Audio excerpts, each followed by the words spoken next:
ফারজানা লিমন, আপনি একটু এসএমএস করেন গ্রুপে।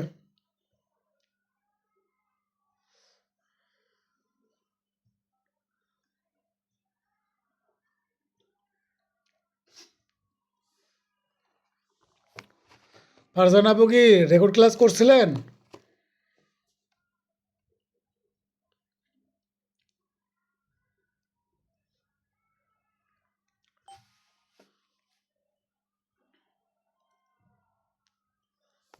স্যার আমি রেকর্ড ক্লাস করি নাই। তাহলে করে নিন, হ্যাঁ? ক্লাসে জয়েন হয়েছিলাম আমি ওই যে আপনার 13 র পর থেকে। মানে শুধু 10 ধারাটা আমার মিসিং গেছিল। 13 ধারাটা মিসিং গেছে। হ্যাঁ, তারপর থেকে করছিলাম। ও আচ্ছা, আচ্ছা, আচ্ছা। শিলা, শিলা আপনার কি অবস্থা?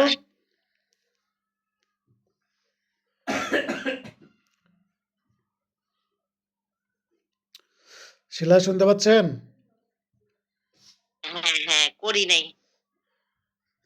না, ক্লাস করে নাই ঠিক আছে। আপনার মানে কি মানে পড়ালেখার কি অবস্থা? রেকর্ড ক্লাসই করি নাই। আচ্ছা, আচ্ছা। না সেটা ঠিক আছে। মানে এমনি সার্বিকভাবে আপনার পড়ালেখা এবং অন্যান্য বিষয়ের কি অবস্থা?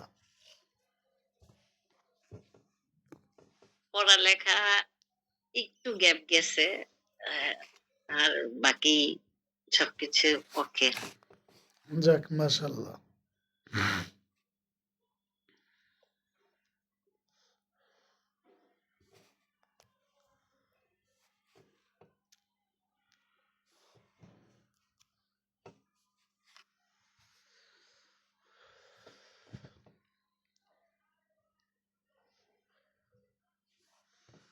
মিরাজ কি অবস্থা, কেমন আছো?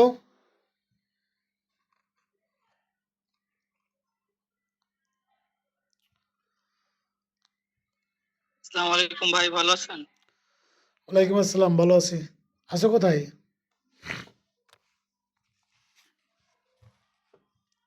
ভাই আমি তো ঢাকায়। আচ্ছা ঠিক আছে।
আচ্ছা, আমরা আর 1 মিনিট অপেক্ষা করি, তারপরে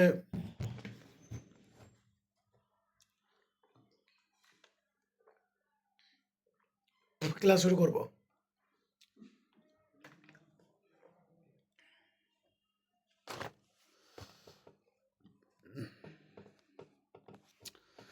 গতদিন কোন পর্যন্ত পড়েছিলাম একটু বলেন তো আমাকে। 30 ধারা পর্যন্ত।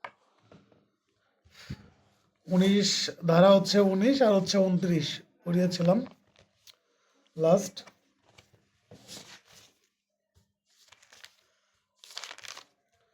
উদাহরণগুলো কি আপনারা পড়েছেন?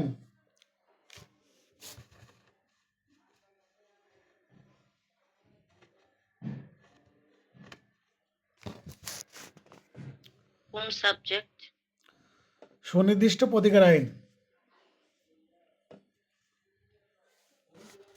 আমরা কিছু উদাহরণ দিয়েছিলাম, উদাহরণগুলো আপনারা যারা দাগাইতে পারেন নাই, অন্যান্য যারা দাগিয়ে নিয়েছে তাদের কাছ থেকে একটু দাগিয়ে নেবেন।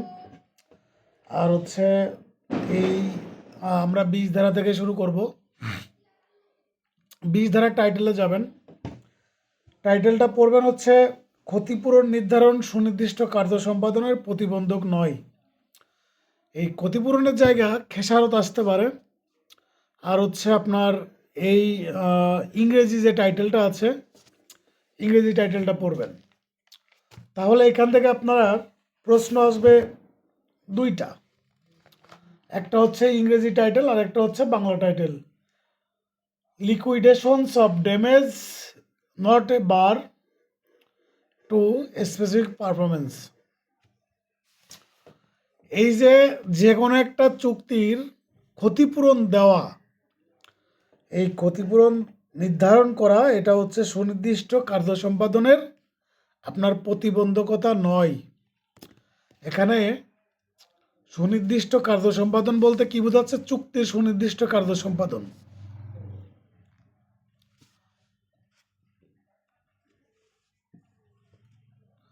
চুক্তির সুনির্দিষ্ট কার্য সম্পাদন, এইখান থেকে শুধুমাত্র এইটুকুই পড়বেন, আর কোনো কিছু পড়ার দরকার নাই। ধারা হচ্ছে 20 থেকে এইটুকুই পড়বেন। প্রশ্ন আসলে পরে এই টাইটেল থেকেই প্রশ্ন আসবে। আর ভিতরে যদি চান তাহলে একবার হচ্ছে রিডিং পড়বেন, তারপরেও পড়ার দরকার নাই। তারপরে আমরা চলে যাব সুনির্দিষ্ট প্রতিকার আইনের সবথেকে গুরুত্বপূর্ণ একটা ধারা, সেটা হচ্ছে 21 ধারা।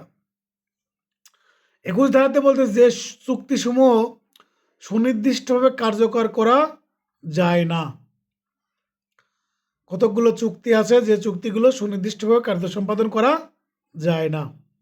এখানে মোট 8টা ক্ষেত্র দেওয়া আছে চুক্তির। এই 8টা ক্ষেত্রে আপনার চুক্তি হচ্ছে সুনির্দিষ্টভাবে কার্য সম্পাদন করা যাবে না। এই 8টা পয়েন্ট হচ্ছে আপনাদের কি করতে হবে? ভালো করে মুখস্থ করবেন। এবং এই আপনার 21 ধারা থেকে উদাহরণ থেকে প্রশ্ন আসবে। 21 ধারা এবং 22 ধারা, এই 2টা ধারা থেকে উদাহরণ পরীক্ষাতে আপনার প্রত্যেক বছরই আসে এবং আসবে। 21 ধারার উদাহরণ হচ্ছে আপনার 3 স্টার দিয়ে রাখবেন, আমি দাগায় দিব। প্রায় অনেকগুলো উদাহরণই আপনার এখান থেকে পড়া লাগবে। আর 22 ধারার উদাহরণ অনেকগুলো পড়া লাগবে। সুতরাং 21 আর 22 ধারার আপনার উদাহরণগুলো হচ্ছে খুব গুরুত্বপূর্ণ। আর মূল যে কনসেপ্ট আছে, মূল যে আপনার এমসিকিউগুলো আছে যেগুলো বের করে নিয়ে আসা যায়, ওইগুলো হচ্ছে গুরুত্বপূর্ণ। তাহলে দেখেন, এই 21 ধারার মোট 8টা ক্ষেত্র আছে। এই 8টা ক্ষেত্রের যে কোনো একটা ক্ষেত্রে যদি কোনো চুক্তি পড়ে, তাহলে সেই চুক্তি সুনির্দিষ্টভাবে কার্য সম্পাদন করা যাবে না। আর আমরা 12 ধারাতে কি পড়েছিলাম? যে ক্ষেত্রে চুক্তি হচ্ছে আপনার সুনির্দিষ্টভাবে কার্য সম্পাদন করা যায়। তাহলে আপনারা লিটারালি দেখতে পারতেছেন, এই 12 ধারা হচ্ছে 21 ধারার বিপরীত। 12 ধারা হচ্ছে 21 ধারার বিপরীত, আর 21 ধারা হচ্ছে 12 ধারার বিপরীত। একটাতে হচ্ছে সুনির্দিষ্ট কার্য সম্পাদন করা যাবে, আরেকটা হচ্ছে চুক্তি সুনির্দিষ্ট কার্য সম্পাদন করা যাবে না। তাহলে এখন আমরা 8টা পয়েন্ট হচ্ছে আপনারা এক এক করে পড়ব। 1 নম্বর পয়েন্ট হচ্ছে চুক্তির যে চুক্তি সেটা আর্থিক ক্ষতিপূরণ পর্যাপ্ত যদি না হয়। আর্থিক ক্ষতিপূরণ যদি পর্যাপ্ত না হয়, মানে আপনার ড্যামেজ হয়েছে 5 কোটি টাকার, আপনি দিচ্ছেন হচ্ছে 5 লাখ টাকা, তাহলে তো আর পর্যাপ্ত হইল না। 5 কোটির জায়গায় আপনি 4 কোটি 50 লাখ দিতে পারেন, বা 4 কোটি দিতে পারেন। সেখানে যদি আপনি 5 লাখ দেন, তাহলে তো আপনার পর্যাপ্ত হচ্ছে না। সুতরাং এই ধরনের চুক্তি কার্যকর করা যাবে না। তারপর দেখেন, চুক্তির শর্তাবলী সূক্ষ্ম, খুঁটিনাটি, ব্যক্তিগত গুণাবলী ও ইচ্ছার উপর নির্ভরশীল।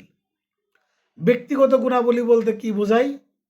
অ্যাক্টিং, গান গাওয়ার যোগ্যতা, তারপরে স্পোর্টস বা আদার্স অন্যান্য যেগুলো আপনার ছবি আঁকা আছে, বা অন্যান্য যে গুণাবলী আপনার শুধুমাত্র ওই ব্যক্তির উপর ডিপেন্ড করে, এই গুণাবলীর উপর যদি কোনো কিছু ডিপেন্ড করে থাকে এবং সেই ব্যক্তি ধরেন অসুস্থ হয়ে গেছে, তারপরে মারা গেছে, তাহলে সেই ক্ষেত্রে সেই চুক্তি কার্যকর করা যাবে না। আবার কোনো চুক্তির শর্ত আপনার এত সূক্ষ্ম বা শর্তাবলী নির্ণয় করা যাচ্ছে না, তাহলে হচ্ছে আপনার কি করা যাবে না? বাধ্য করা যাবে না। আচ্ছা, আপনারা কেউ বলেন তো, বিবাহের চুক্তি কি আপনার কার্যকর করা যায়? বিবাহ করার চুক্তি না শিলা বলতেছে না, যায় না। একটু ভেবে চিন্তে বলেন, শিলা যায়?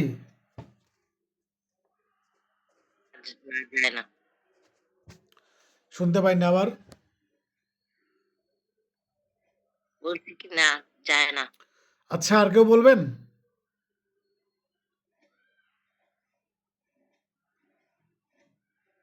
স্যার নেটের সমস্যা কথা বুঝা যাচ্ছে না। শুনতে পাচ্ছেন? এখন শুনতে পাচ্ছেন? কথা আটকে আটকে আসতেছে স্যার। এখন কি শুনতে পাচ্ছেন কিনা? এখন শুনতে পাচ্ছেন কিনা? অন্য কারো সমস্যা আছে? এর নেটে সমস্যা। ফারজানা লিমন, আমার কথা কি ক্লিয়ার শুনতে পাচ্ছেন? জি স্যার, আমি তো শুনতে পাচ্ছি। শারমিন শুনতে পাচ্ছেন? মিরাজ, সাবিনা, জি ভাই, লতিফা এখন শুনতে পাচ্ছেন? শোনা যাচ্ছে ক্লিয়ার।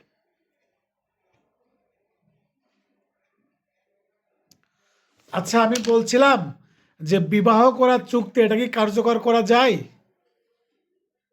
শিলা বলছে যায় না। আর কেউ কি বলবেন?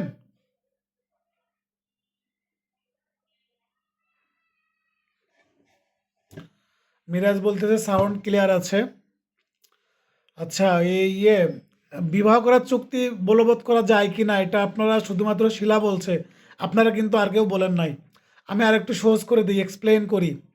যেমন ধরেন যে সুমন আমাদের মাঝে নাই, সুমন আর হচ্ছে আরেকটা মেয়ে, ওরা হচ্ছে চুক্তি করলো। কি চুক্তি করছে? আজকে চুক্তি করছে আগামী 5 বছর পরে ওরা হচ্ছে বিয়ে করবে। আগামী 5 বছর পরে ওরা হচ্ছে বিয়ে করবে। এই চুক্তি কি কার্যকর করা যাবে? না ভাই। হ্যাঁ, যাবে না। কারণটা হচ্ছে বিবাহের চুক্তি আপনার এটা কোনো বৈধ চুক্তি না, এটা হচ্ছে ভয়েড। বিবাহের কোনো চুক্তি হইতে পারে না। বিবাহটা হচ্ছে আপনার অফার এবং অ্যাকসেপ্টেন্স, এটা দুইটা হচ্ছে একই বৈঠকে হতে হবে। অফার এবং অ্যাকসেপ্টেন্স একই বৈঠকে হইতে হবে। একই বৈঠকে না হলে সেটা আপনার অ্যাকসেপ্ট হবে না। সুতরাং এই ফারজানা লিমনের ছেলের বয়স 7 বছর আর ফারজানা লিমনের বান্ধবীর মেয়ের বয়স হচ্ছে 3 বছর, বলতেছে আমার ছেলের বয়স 25 বছর হলি তোর মেয়ের সাথে বিয়ে দিবা না। তো এখন আপনার এই 25 বছর বয়স যখন হয়ে গেছে, তখন ফারজানা লিমনের ছেলে হচ্ছে বিদেশ থাকে, কোটি কোটি টাকা ইনকাম করে, ওই মেয়ের সাথে তার বিয়ে দেবে না।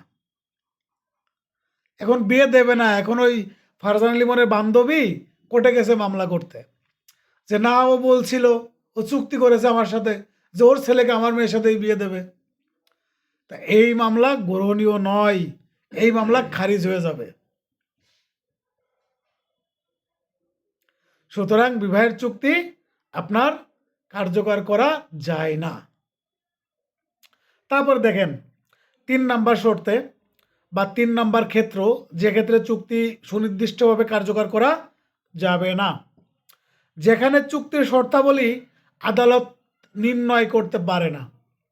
মানে আপনি একটা চুক্তি করলেন, চুক্তির কোনো আগাগোড়া নাই, চুক্তির কোনো শর্ত নাই যে টাকা কতদিনে পরিশোধ করতে হবে, কি পরিমাণ টাকা দিতে হবে, যদি এই আপনার এই চুক্তি যদি ভায়োলেট হয়, এগুলো কোনো কিছুই উল্লেখ নাই। বা হচ্ছে আপনার বাদীর ঠিকানা নাই, বা এক পক্ষের ঠিকানা নাই, আরেক পক্ষের ঠিকানা নাই, বা সেরকমের কোনো শর্তাবলী টোটালি নির্ণয় করা যায় না। সেক্ষেত্রে হচ্ছে আপনার এই চুক্তি সুনির্দিষ্টভাবে কার্যকর করা যাবে না। তারপরে দেখেন, প্রকৃতি অনুযায়ী চুক্তি যদি বাতিলযোগ্য হয়, প্রাকৃতিকভাবেই বা প্রকৃতিগতভাবে বা নেচারগতভাবে চুক্তিটা যদি বাতিলগ্রস্ত হয়, সেক্ষেত্রে সেই চুক্তি কার্যকর করা যাবে না। যেমন ধরেন, মিরাজ হচ্ছে এই লতিফ ভাইয়ের সাথে তাস খেলতেছে, ঠিক আছে, তাস বুঝেন না, তাস খেলে, তো এই তাস খেলছে, তো তাস খেলা অবস্থায় এখন মিরাজ বলতেছে যে লতিফ সাহেব, আমি যদি জিতে যাই তাহলে আপনার এই ঢাকার উত্তরাতে 5% জমি আছে, 10 তলা বাড়ি সহ আমাকে দিয়ে দেবেন। আর লতিফ বলতেছে যে মিরাজ, তুমি যদি হেরে যাও তাহলে তোমাকে দিতে হবে হচ্ছে তোমার 10% জমি আর 5 তলা বাড়ি, আর কি, এটা তোমাকে দিয়ে দিতে হবে। খেলতেছে কি তাস, খেলতেছে হচ্ছে তাস। যখন তাস খেলতেছে, এই তাস খেলাটা হচ্ছে অবৈধ, এই তাস খেলাটা হচ্ছে অবৈধ। তো এই অবৈধ যদি কোনো চুক্তি হয়, তাহলে সেটা কার্যকর করা যাবে না, কারণ অবৈধ কোনো কিছু দিয়ে আপনি কোনো চুক্তি আপনি কার্যকর করতে পারবেন না। তাহলে দেখেন, এই তাস খেলাটাই, জুয়া খেলাটা হচ্ছে হারাম বা আইনগতভাবে অবৈধ। যখন হচ্ছে আপনি জুয়া খেলাটা অবৈধ হচ্ছে, তখন আপনি ওই জুয়া খেলার অবৈধতার মাধ্যমে আপনি আদালতের মাধ্যমে কোনো প্রতিকার পেতে পারেন না। ঠিক আছে, তাহলে এটা হচ্ছে আপনার প্রকৃতিগতভাবেই হচ্ছে কার্যকরযোগ্য নয়। তারপরে দেখেন 5 নাম্বার, ট্রাস্টির ক্ষমতা বহির্ভূত কাজ করার চুক্তি আপনার কার্যকর করা যায় না। আপনার একটা বাড়ির দেখভাল করার দায়িত্ব দেওয়া হয়েছে, আপনি কি করলেন, দায়িত্ব নিয়ে ওই বাড়ি বেচে ফেলা দিলেন, তো আপনার ওই বাড়ি বেচার এখতিয়ার নাই। তার মানে কি, আপনার যতটুকু ক্ষমতা দেওয়া হয়েছে তার অতিরিক্ত আপনি কিচ্ছু করতে পারবেন না। তারপরে দেখেন 6 নাম্বার, বিশেষ উদ্দেশ্যে গঠিত কোম্পানি তার ক্ষমতা বহির্ভূত কাজের জন্য চুক্তিবদ্ধ হলে, এখন আপনি লোন নিলেন হচ্ছে আপনি তুলোর হচ্ছে আপনি ফার্ম তৈরি করার জন্য, বা তুলোর আপনারা যেটা বললে আর কি, গার্মেন্টস বলেন বা ফ্যাক্টরি বলেন, তুলা সুতা উৎপাদনের ফ্যাক্টরি। তা আপনি 50 কোটি টাকা লোন নিয়ে আপনি হচ্ছে কি করলেন, সিনেমা হল বানাইলেন।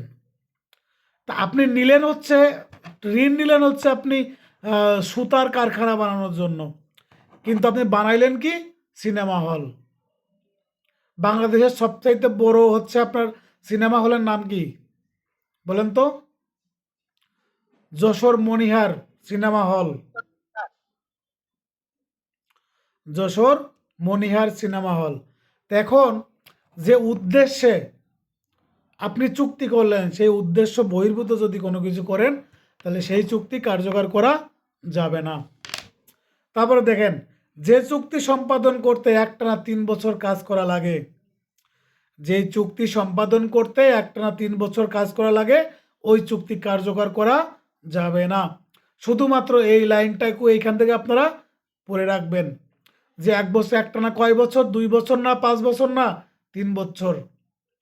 তারপর দেখেন 8 নাম্বার পয়েন্ট, চুক্তি স্বাক্ষরিত হওয়ার আগেই চুক্তির বিষয়বস্তু বিলুপ্ত হয়ে গেছে। নদীর পাড়ে আপনাদের 50% জমি আছে, যেই জমি নদী ভাঙনে আরো 6 মাস আগে হচ্ছে কি হয়েছে, বিলীন হয়ে গেছে। আপনি 6 মাস পরে যে ওই বিলীন হয়ে যাওয়ার জমি হচ্ছে আপনি বিক্রয় করতেছেন। তো যখন আপনি ওই নদী বিলীন, ওই আপনার ওই নদী ভাঙনে বিলীন হয়ে যাওয়া জমি আপনি কাগজপত্র দিয়ে আপনি বিক্রি করতেছেন, তখন ওই চুক্তি হচ্ছে আপনার কি হবে না, কার্যকর হবে না। আশা করি 8টা পয়েন্ট বুঝতে পেরেছেন। এর মধ্যে অনেকগুলো উদাহরণ আছে। আমি আমার কথা যদি খুব মনোযোগ সহকারে শুনে থাকেন, তাহলে উদাহরণগুলো খুব সহজেই বুঝতে পারবেন। দেখেন, উদাহরণ আমি দাগায় দিচ্ছি। যে উদাহরণগুলো আমি দাগায় দিব, প্রত্যেকটা উদাহরণ হচ্ছে আপনারা 3 স্টার দিয়ে রাখবেন। বর্গের জ নাম্বার উদাহরণ, বই বের করেন, সবাই বই বের করেন। উদাহরণ হচ্ছে বর্গের জ, সরি, উদাহরণ বর্গের জ না, উদাহরণ হচ্ছে আপনার এই ক। অনুচ্ছেদ হচ্ছে আপনার এই উপধারা ক এর হচ্ছে আপনার উদাহরণ হচ্ছে ক এর প্রথম যে হচ্ছে আপনার যে উদাহরণটা আছে, এই উদাহরণটা একটু ভালো করে পড়বেন। এখানে আপনার ব্যয়ের একটা দেওয়া আছে অনুচ্ছেদ কতে। এখানে ক আপনার সরকারের শতকরা 4 হারে 1 লক্ষ টাকার ঋণপত্র বিক্রয় করতে চুক্তিবদ্ধ হয় এবং খাতা ক্রয় করতে চুক্তিবদ্ধ হয়। এই যে এখানে কতগুলো চুক্তি আছে, একটা হচ্ছে কার্যকর করা যাবে না। তারপরে আপনি চলে যাবেন অনুচ্ছেদ খতে দেখবেন একদম মাঝামাঝি বরাবর জাহাজ মালিক ক এবং ভাড়াটিয়া খ এর মধ্যে চট্টগ্রামে সম্পাদিত এক জাহাজ ভাড়া চুক্তিতে এ মর্মে সম্মতি প্রকাশ করে যে, এই উদাহরণটা পেয়েছেন, জাহাজ মালিক ক এবং ভাড়াটিয়া খ এর মধ্যে চট্টগ্রামে, হ্যাঁ, এই উদাহরণটা হলো 3 স্টার দিয়ে রাখেন, এটাতে 3 স্টার দিয়ে রাখেন। তারপরে হচ্ছে আমি ক্রমাগতভাবে যেগুলো বলবো 3 স্টার, ওইগুলো হচ্ছে একটু বেশি বেশি করে পড়বেন, বাকিগুলো একবার করে রিডিং পড়বেন বা 1বার বা 2বার করে রিডিং পড়বেন। উদাহরণ গয়ের অনুচ্ছেদ গয়ের আপনার উদাহরণ 3 স্টার দেন। অনুচ্ছেদ ঘ এর উদাহরণ 3 স্টার দেন, একটা করে উদাহরণ দেওয়া আছে। তারপর হচ্ছে অনুচ্ছেদ ইঙ্গতে 3 স্টার দিয়ে রাখেন। ইঙ্গতে 3 স্টার আপনার দিবেন হচ্ছে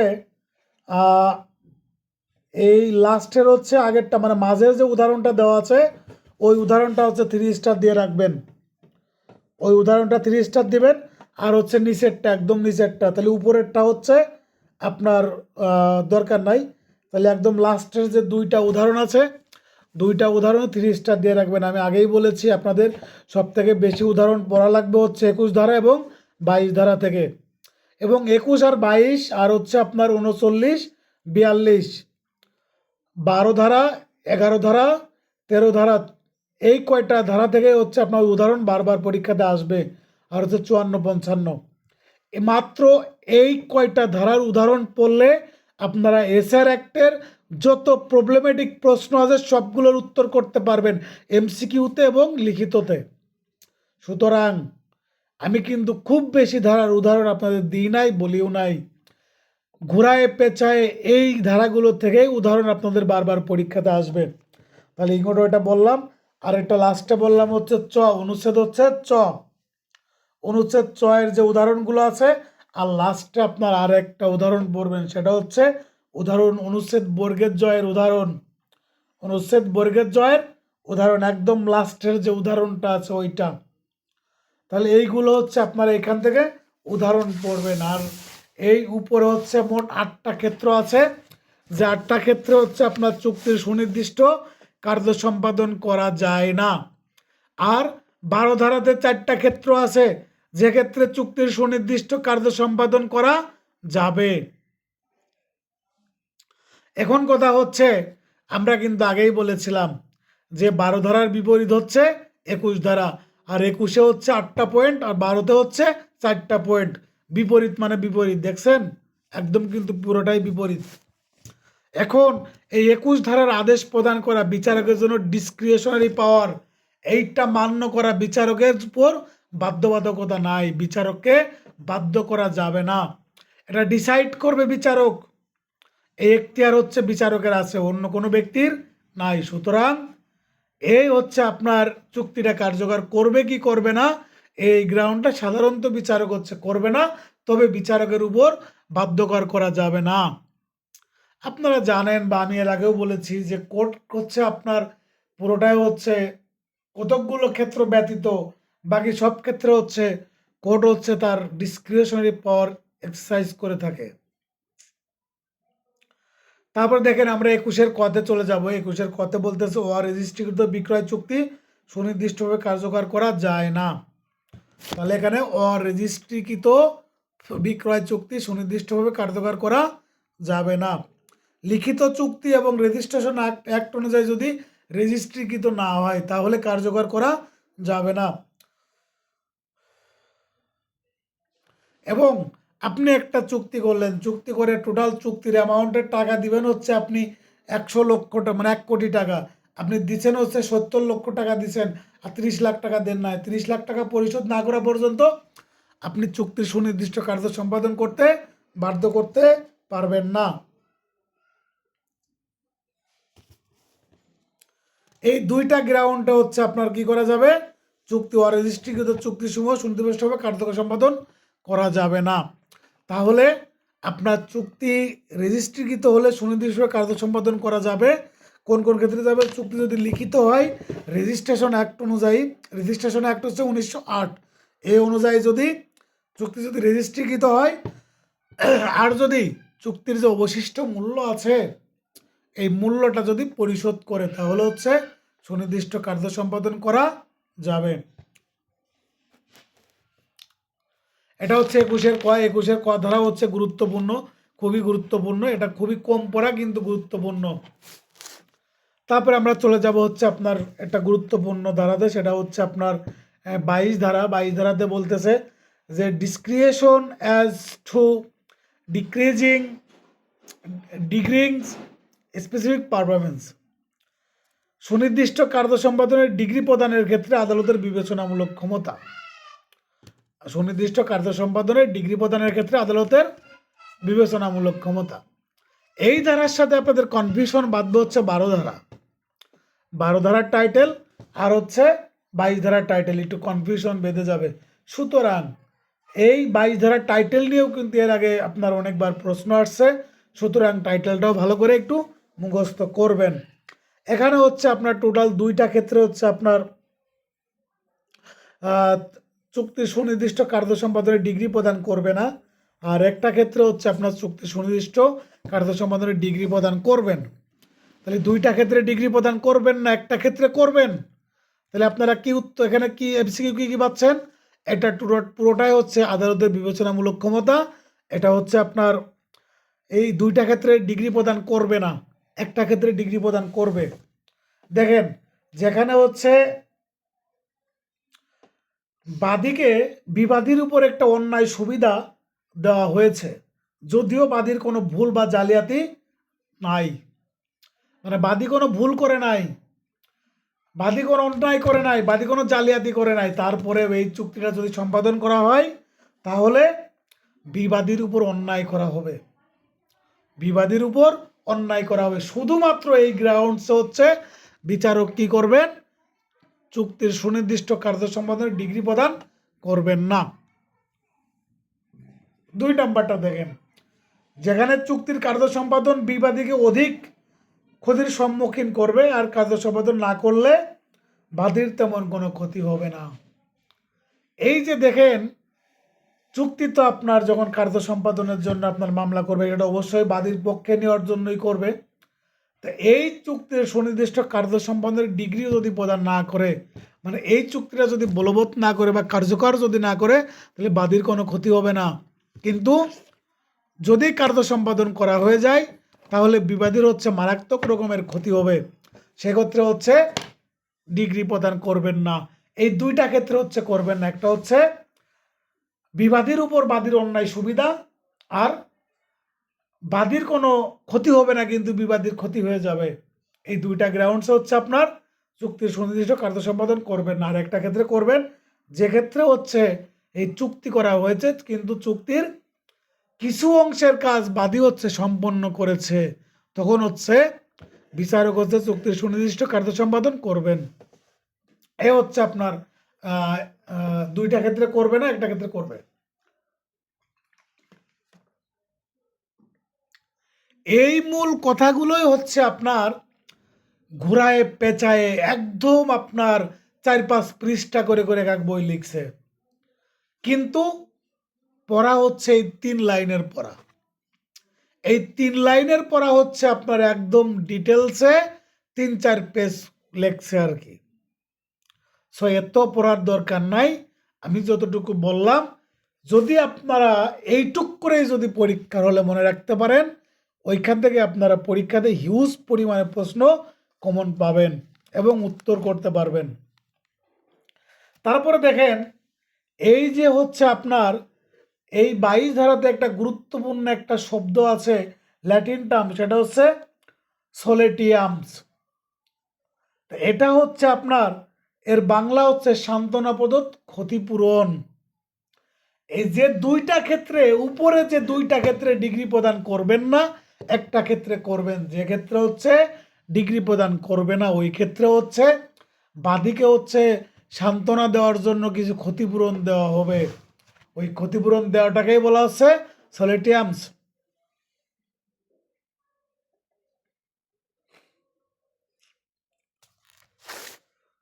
আশা করি 22 ধারা বুঝতে পেরেছেন। 22 ধারার উদাহরণগুলো আমি দেখাই দিচ্ছি। প্রত্যেকটা উদাহরণ হচ্ছে আপনারা ভালো করে পড়বেন, খুবই সূক্ষ্মভাবে পড়বেন। উদাহরণ কিন্তু এখানে খুবই গুরুত্বপূর্ণ। দেখেন, ভালো করে দাগান। 3 স্টার। ক নম্বর উদাহরণ 3 স্টার। গ নম্বর উদাহরণ 3 স্টার। উঙ্গ নম্বর উদাহরণ 3 স্টার। বর্গের জ নম্বর উদাহরণ 3 স্টার। ইঙ্গ নম্বর উদাহরণ 3 স্টার। আর সর্বশেষ উদাহরণটা আমি আবার বলতেছি, ক নম্বর উদাহরণ, গ নম্বর উদাহরণ, ইঙ্গ নম্বর উদাহরণ,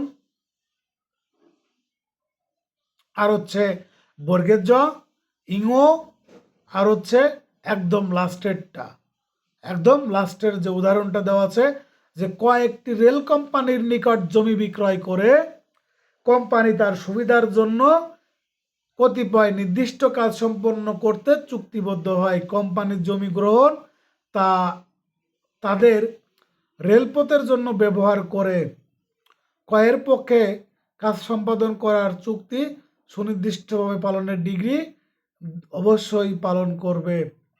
ঠিক আছে, এটা হচ্ছে আপনার লাস্টের যে উদাহরণটা।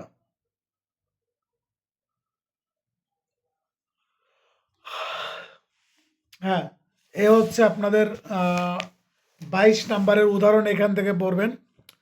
আর তারপরে যে 23 নাম্বার ধারাতে দেখবেন, যারা সুনির্দিষ্ট কার্য সম্পাদন পেতে পারে। হ্যাঁ, ফারজানা লিমন।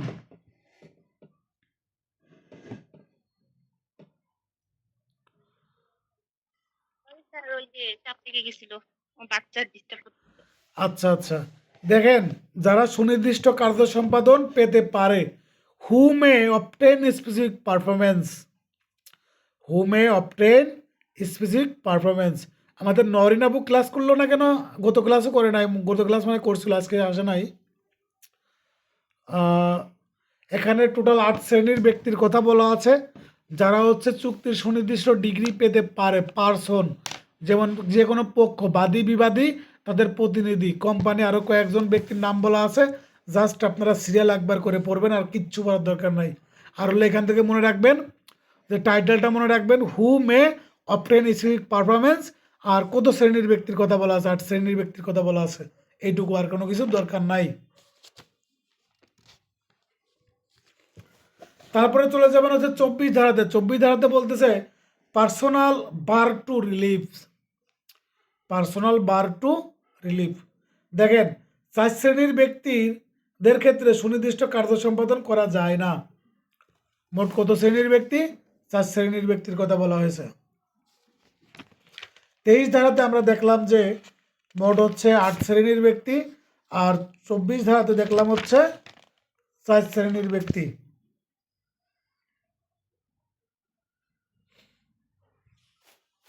এখানে যে ব্যক্তি হচ্ছে আপনার ক্ষতিপূরণ আদায় করতে পারে না, যে ব্যক্তি চুক্তির প্রয়োজনীয় শর্ত ভঙ্গ করে, আর এই দুইটা গ্রাউন্ডস হচ্ছে আপনার এই personal bar to the reliefs. এই 24 ধারার ইংরেজি টাইটেলটা একটু মনে রাখবেন। তারপরে হচ্ছে 28 ধারাতে চলে যাবেন। 28 ধারাতে বলতেছে যে পক্ষকে কার্য সম্পাদনে বাধ্য করা যাবে না।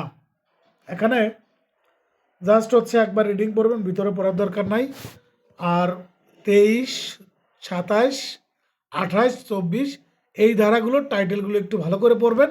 আর 1-2টা করে হচ্ছে আপনার এমসিকিউ আছে, এইগুলো পড়বেন। এই ধারাগুলো গুরুত্বপূর্ণ না, মানে আপনারা 1 স্টার দিতে পারেন, 1 স্টার দিয়ে রাখতে পারেন, কিন্তু এই ধারাগুলো গুরুত্বপূর্ণ না। আমরা হচ্ছে সেশনটা এখনই শেষ করব। শেষ করে হচ্ছে আমি আবার লিঙ্ক দিব আপনাদের। লিঙ্ক দেওয়ার সাথে সাথে আপনারা আবার আসবেন, আসলে পারে আমরা হচ্ছে 41 ধারা পর্যন্ত আজকে পড়াবো। তারপর হচ্ছে পরবর্তী ক্লাসে আমরা শেষ করে আগামী রবিবার হচ্ছে আমাদের পরীক্ষা নিব। আগামী রবিবারে সুনির্দিষ্ট প্রতিকারের সম্পূর্ণর উপর পরীক্ষা নিব। ঠিক আছে, আমি লিঙ্কটা এখনই কেটে দিচ্ছি।